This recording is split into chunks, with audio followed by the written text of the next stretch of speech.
Secretary Marilyn Sitzman, on the morning of the assassination, joined her boss, Abraham Zapruder, an enthusiastic home movie maker, on the grassy knoll. His film of the passing motorcade was to become the most detailed and gruesome record of the president's death. We were looking around to see where would be a good place to be. And he looked here and he said, well, this standing up here would be a good shot.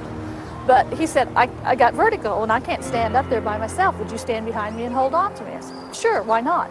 So he gets up here, I get up behind him, and I'm holding on to him. And he started filming about, just before they came around the corner. And we're filming, they come around the corner and start coming down, and they're, you know, waving at everybody. And then we heard what to me sounded like 2 firecrackers.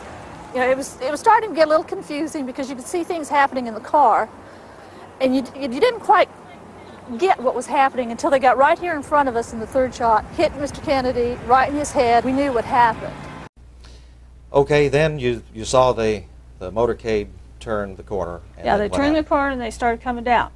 And the first thing I remember hearing are what I thought was firecrackers, because Kennedy threw his hands up, and I heard bang, bang. Now, there could have been a third bang. I can't swear to that one.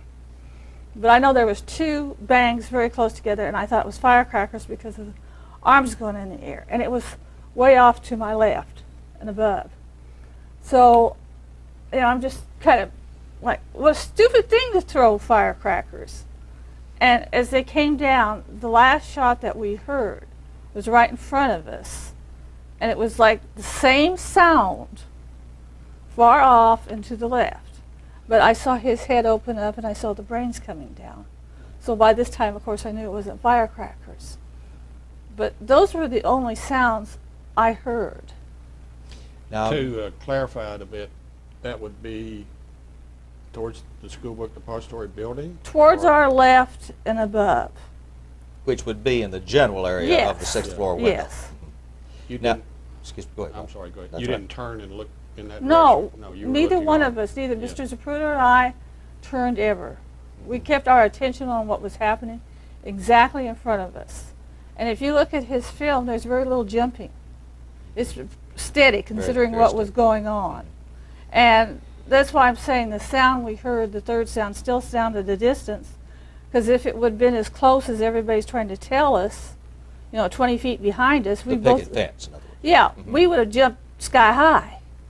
Now, you said you did hear another sound. Okay, after, you know, he filmed through going under the triple underpass.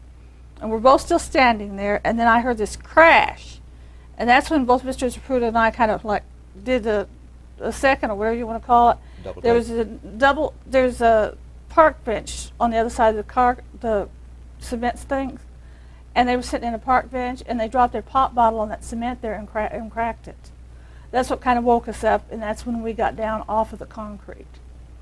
But that sound was like 5-8 feet from us. With that, yeah, we did hear, but that's the only other sound other than that faraway sound that we heard.